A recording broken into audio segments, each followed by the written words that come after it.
Bienvenidos a este espacio del sabor del saber.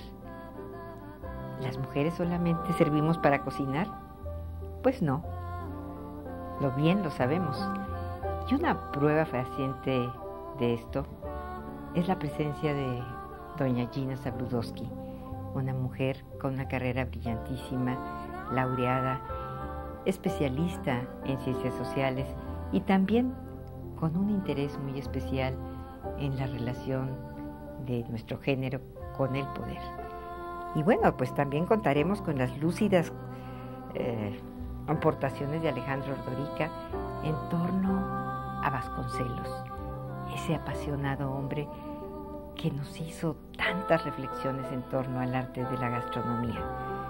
Los invito a que pasemos a degustar estos platillos y ya, sin ninguna dilación. Buen provecho. Gina Zabludovsky. Por mucho tiempo, el mundo de las ciencias sociales permaneció casi absolutamente cerrado para las mujeres, especialmente en sociedades como la mexicana. Por fortuna, los tiempos han cambiado y las mujeres han ido ganando terreno en una zona que no puede ser más que común, pero que se reservaba a los varones.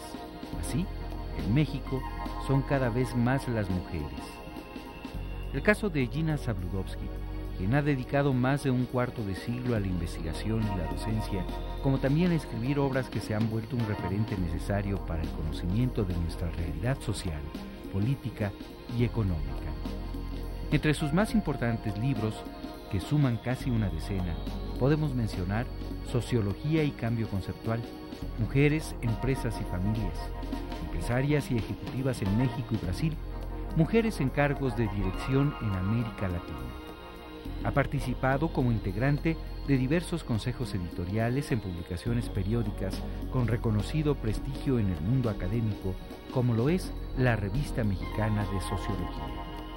En el año 2005 recibió el premio María Lavalle Urbina, otra ilustre mexicana.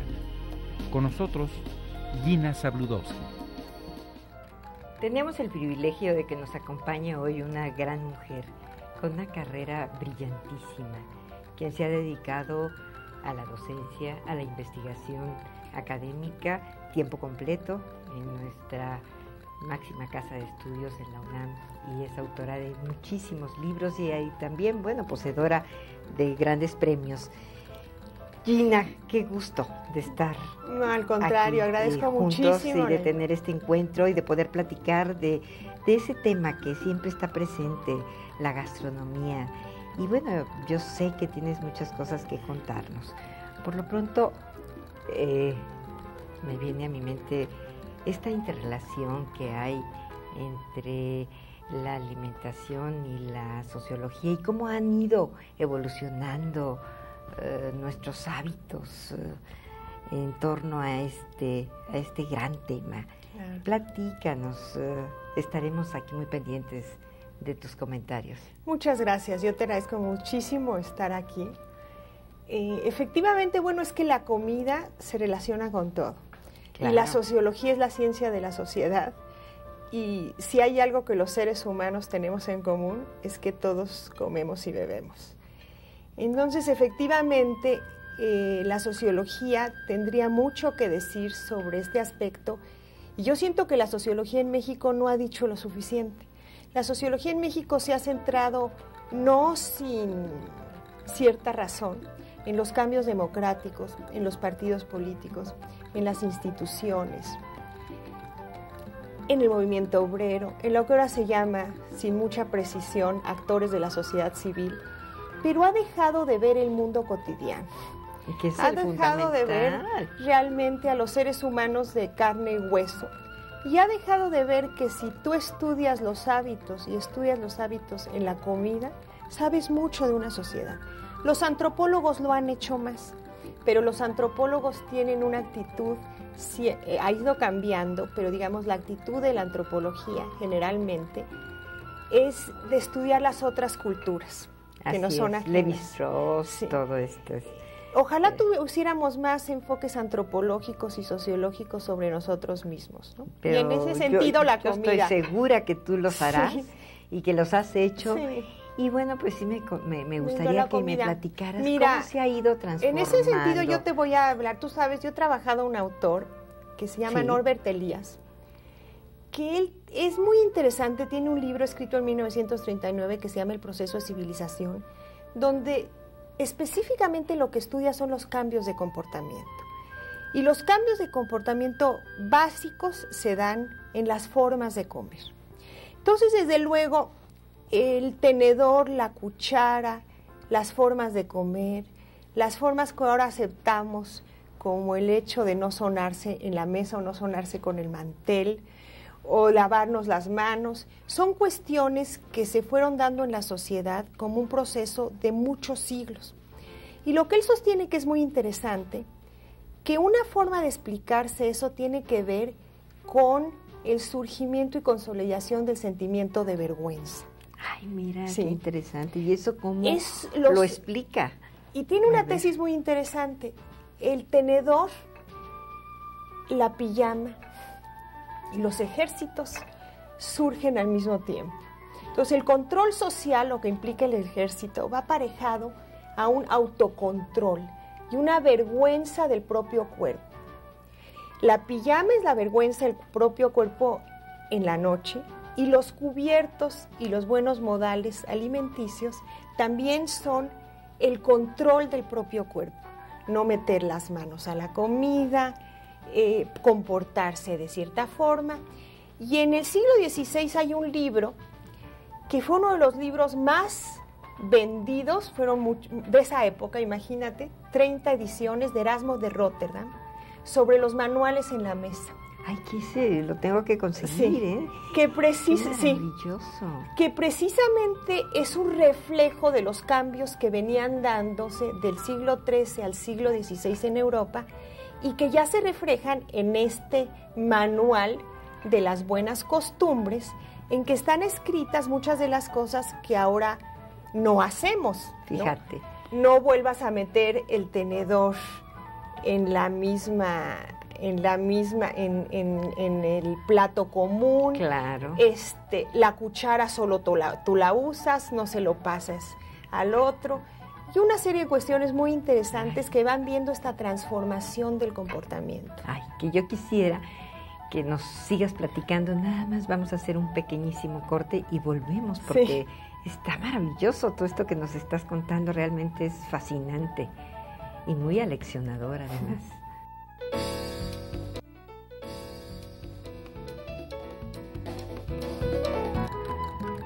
Gina, querida, pues estoy cierta que todos están interesadísimos. ¿Por qué no continúas con esta misma tesis? Con esta misma tesis que, bueno, puede ser rebatible o no, pero es muy interesante. Claro. Es decir, de alguna forma, los seres humanos para vivir en sociedad, ¿no? En la sociedad moderna, ¿no?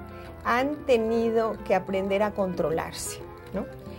Antes, en determinadas épocas había una exaltación de la violencia, por ejemplo, en términos de que, bueno, esto lo saben, de que el caballero salía a batirse por la amada y esto es lo máximo que podía hacer para demostrarle su amor. ¿Podríamos hablar de un refinamiento? De un refinamiento, claro, y precisamente Elías lo que estudia son los modales de la corte francesa. Y luego estos modales de la corte, porque precisamente la vida de la corte es la refinación de los modales, ¿no? Por eso sí se nobleza obliga, ¿no? Tú tienes que vivir de cierta forma, actuar de cierta forma para ser considerado como noble.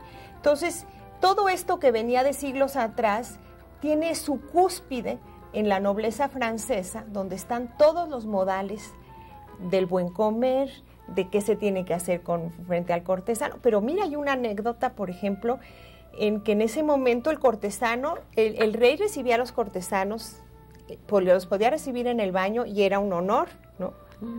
Fíjate, sí, hasta en la cama, ¿no? Hasta en la cama. Eso y poco lo he leído. a poco las pautas van cambiando de acuerdo a este sentimiento de contención, ¿no? Y de empezar a sentir una inhibición frente a nuestros hábitos. Pero en todo esto, entonces, era muy importante los modales de la comida.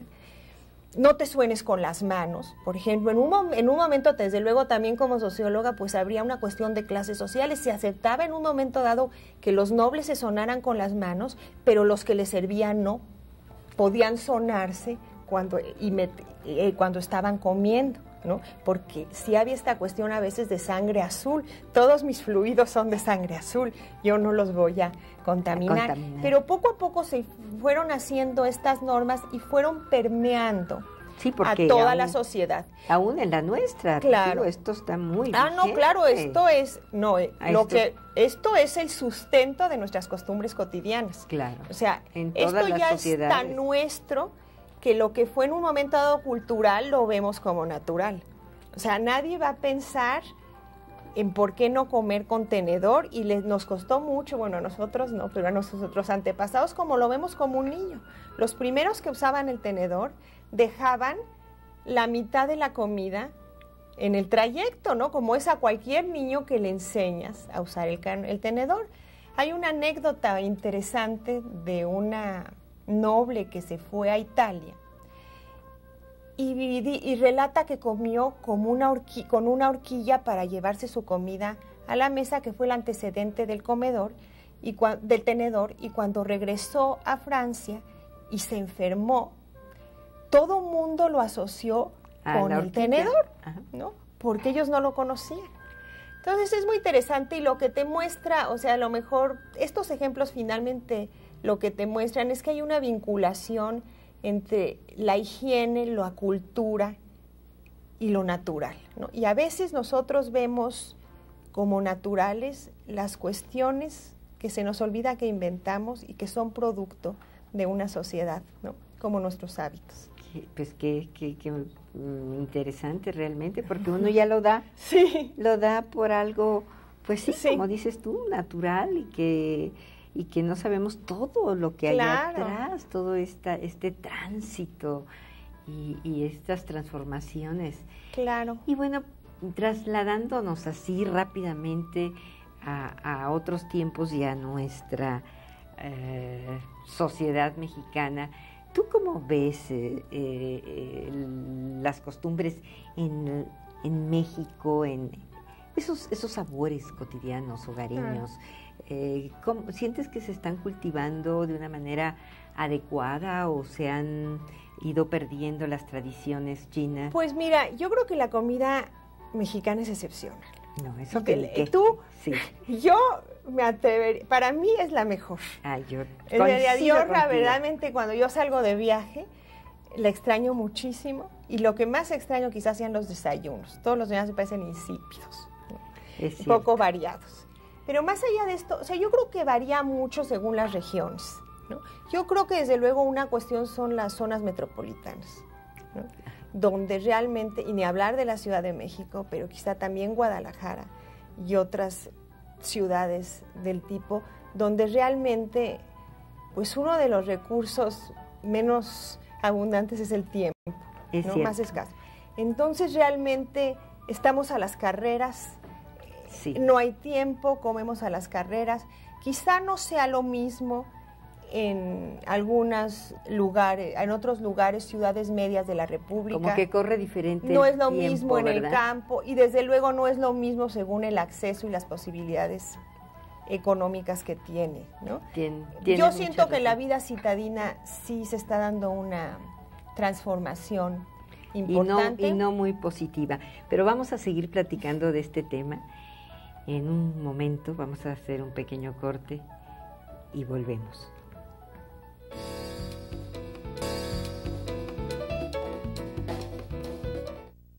Gina, a mí me gustaría preguntarte, ¿qué correlación existe entre el alimento y el poder en el mundo? Me parece que es una pregunta muy interesante. Desde luego, porque el poder está en todas las relaciones, ¿no? De alguna forma son relaciones hasta de poder. En las personales. Sí, porque el poder es quien toma la decisión, como dice no quien dice la última palabra. No. Aunque el que hable al último sea sí mi vida, no. Es el que toma las decisiones. Entonces el poder está en todos lados, y yo te diría que por lo menos me gustaría mencionar dos cuestiones. Uno, en términos de la desnutrición en el mundo. Evidentemente los países más pobres son los países con un mayor índice de desnutrición. Los casos de África llegan hasta, muchos países, hasta el 38%, mientras en países como en Estados Unidos y Canadá no llega ni al 5%. Entonces ahí hay una evidente lógica del poder, de la riqueza y pobreza que inmediatamente repercute en los índices de nutrición y que sobre todo le pega a la desnutrición infantil, y que esas cuestiones son irreversibles, porque tú lo que no comiste en los primeros meses, en los primeros años, ya no lo recuperas ni en altura, ni en talla, ni en capacidad intelectual. Entonces esta es una de las cuestiones más dramáticas. Y luego, volviendo a los hábitos, pues todos los hábitos, tú puedes analizar las relaciones de poder a través de cómo se sientan las personas en la mesa. ¿Quién ocupa la cabecera? ¿Cuál es la dinámica? ¿Quién habla más? Tú puedes establecer, también ver los diferentes ámbitos de poder de los sexos desde una óptica de género. ¿Quién tiene el poder en la cocina? ¿Quién tiene el poder en el ámbito laboral? Tú puedes estudiar la diferencia entre por qué en las fondas sirven mujeres y en los restaurantes finos hombres, por qué esas jerarquías, son roles. Porque esta de que solo las mujeres, los hombres eran chefs, ya con personas, ya lo estamos rebasando claramente, ¿no? Ni claro hablar de ti, de tu hija, o sea, de esto ya lo estamos rebasando, pero hay ciertos roles asignados socialmente, culturalmente a los sexos que se siguen reproduciendo, ¿no? Entonces, ¿quién sirve? ¿Quién va a las comidas de negocios? Entra a un restaurante, ve cuántos hombres hay. Hay restaurantes en México que huelen más a poder que a comida. Totalmente. Entonces, donde ahí se llevan a cabo los acuerdos empresariales y políticos del país. De la mesa está el poder. No, está el poder. Entonces, realmente tú, a partir del análisis de cualquier situación de cómo se está comiendo, puedes hacer un análisis de las relaciones de poder. Tienes muchísima razón. Oye, y hablando de esto y que tocaste el tema de género, a ver, ¿tú cómo concibes a la mujer? ¿Dentro de la cocina tú crees que pierde el poder o debe de estar presente o hacer ahí una armonía entre sus quehaceres personales, profesionales? ¿Cómo resolver esta yo creo que disyuntiva? en un mundo ideal, o en el mundo que yo quisiera, hombres y mujeres tendríamos que estar en la cocina y hombres y mujeres tendríamos que estar en el trabajo fuera del hogar. Porque para las mujeres ya no es una opción trabajar fuera del hogar. Ya es una necesidad. Solo en las clases altas podemos, muy pocas en la élite podemos decir que es una opción. Entonces, la mayoría de las familias de clase media que antes vivían de un ingreso requieren por lo menos 2 ingresos para vivir igual, si no es que 3. Entonces, ya no es que la mujer... ¿Y qué ha pasado? Que la carga doméstica sigue estando en las mujeres.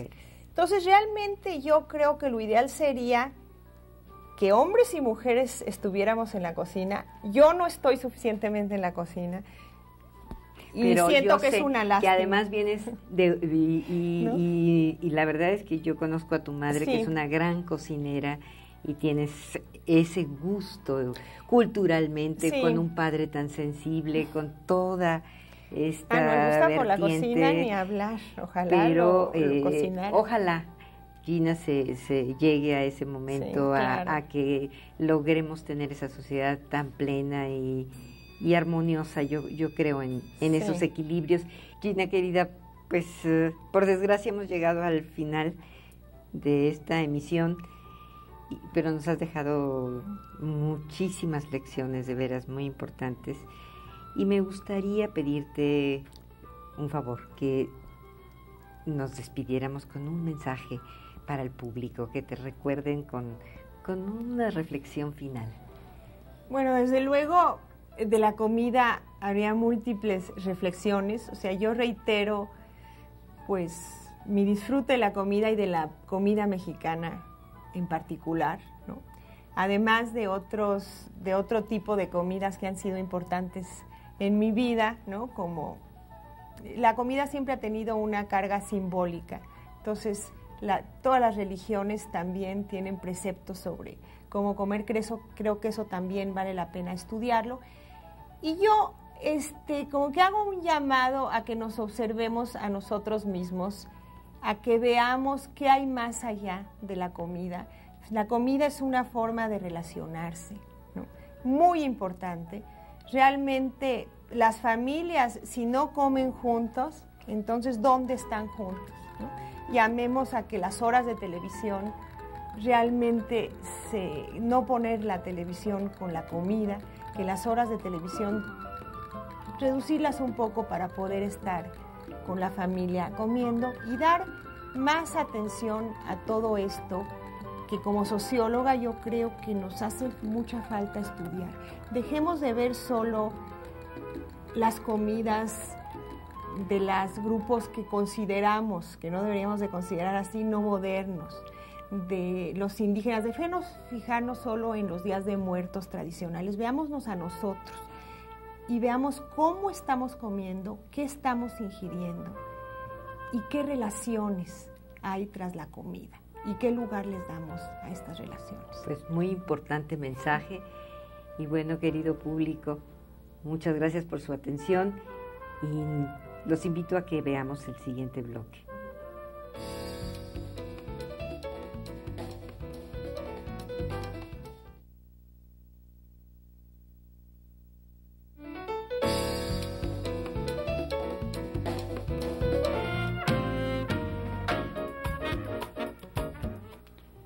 Un hombre verdaderamente notable en las letras y la política de México. Me refiero a José Vasconcelos, ese hombre que estuvo tan ligado a la educación y a la cultura y que nos dejó una vasta obra, una versátil visión de la realidad de la patria. Un hombre que impulsó el muralismo, que llegó hasta los más apartados rincones con las misiones culturales, entregándole un libro a los niños y a los jóvenes para que de veras tuvieran un horizonte diferente. Y él también estuvo siempre muy cerca de nuestras tradiciones y de las expresiones de cultura popular, donde justamente tiene cabida la gastronomía.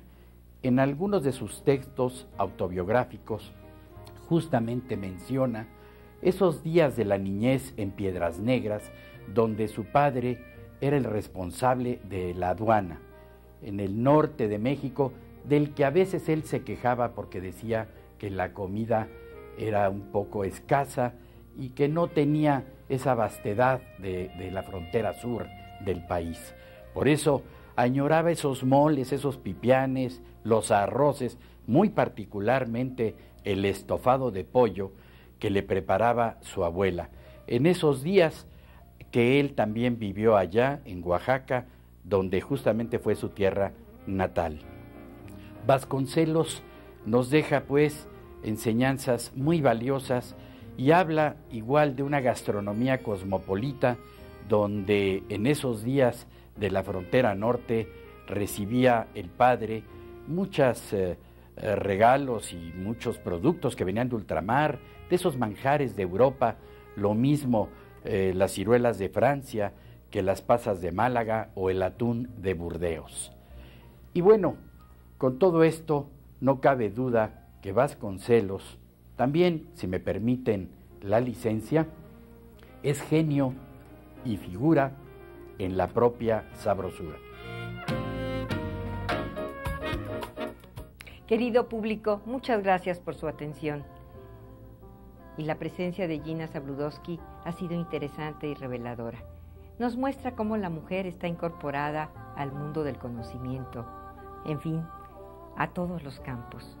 Y también fascinante resulta poder percibir con cuánta pasión vivió Vasconcelos, incluyendo, por supuesto, su fascinación por la gastronomía.